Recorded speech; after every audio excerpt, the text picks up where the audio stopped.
This is Hidden Killers Week in Review. A look back at the most prolific stories of the week.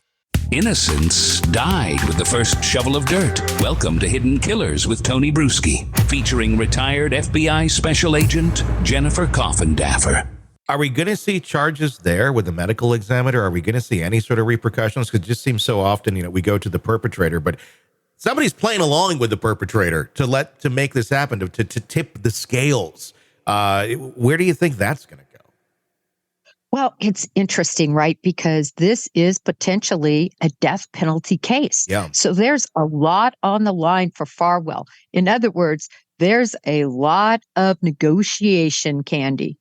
So will he cooperate if anything nefarious has gone on? If he used his influence, friendships, if he did anything to influence this investigation, I think he's going to cough it up, but it's going to have to be corroborated, right? I mean, we know he's a liar. Yeah. We know he's a fraudster if the allegations prove out. I mean, we've seen it in the documents. He is something. So I'd put nothing past him in terms of blaming others for what he did.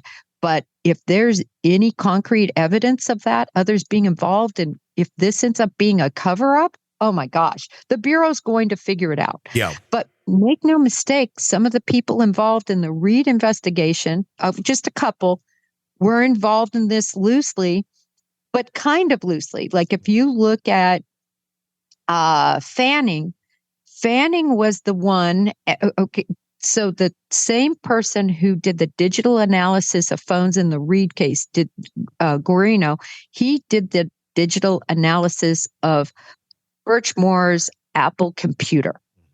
That's it that I could find.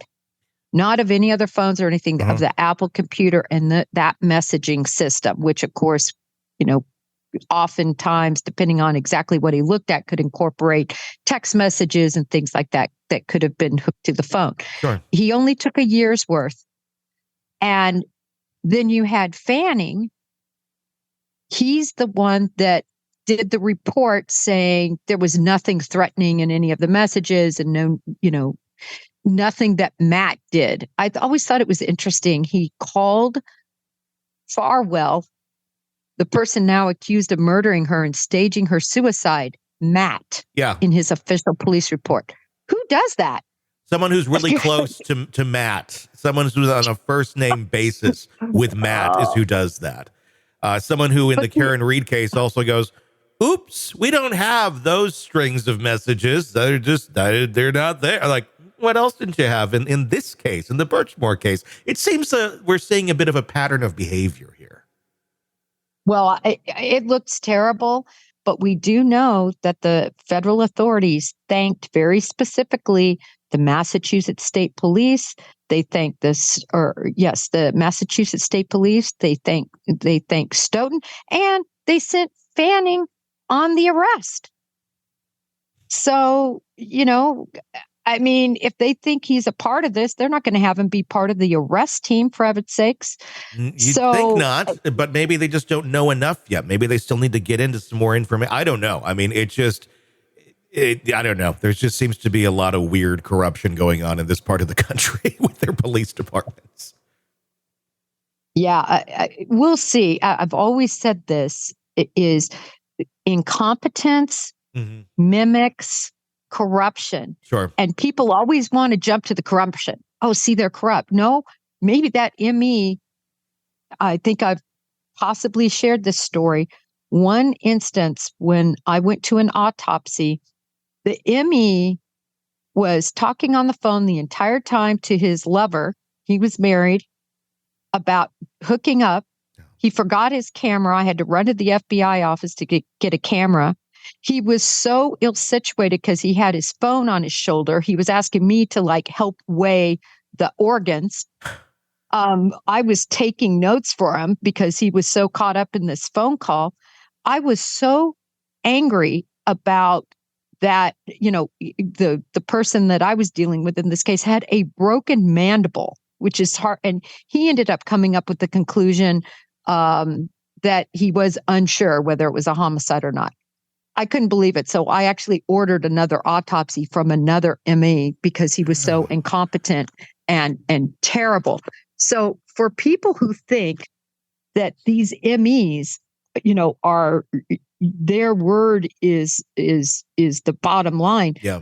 Just look at the Greenberg case. Yes. 20 stab wounds, 10 to the posterior part, a huge gash in her head. Oh, that's now a suicide.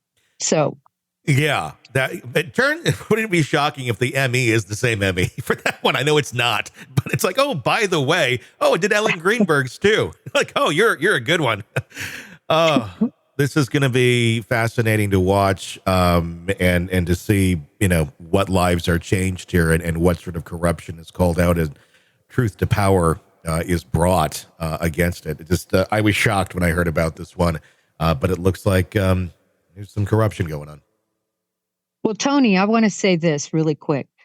To make an alignment, though, between the facts and circumstances of Sandra Birchmore's case and Karen Reed's case is an absolute adulteration of what Birchmore went through. Sure. The fact that she was likely murdered, that suicide was staged, totally different deal, totally different department, different perpetrator, totally different set of circumstances. And to take a brush and say somehow Karen Reed is like Birchmore is just really bad. And you see that floating around. So unfortunately, Sandra Birchmore suffered. Certainly. And it's two different departments, but it's like you're in the same playground, basically. There's a group over here, a group over here. Every once in a while, there's some people who play with the other team a little bit, but they're two separate things that are going on here. But it's just a little too close for comfort. And I know they're completely separate cases. But my God, just the shocking. I mean, but I guess, and this is just what we know about. This is because it was called out, because it was caught. You have to wonder, how often are these things happening in places where it never gets caught? It's just it's horrible.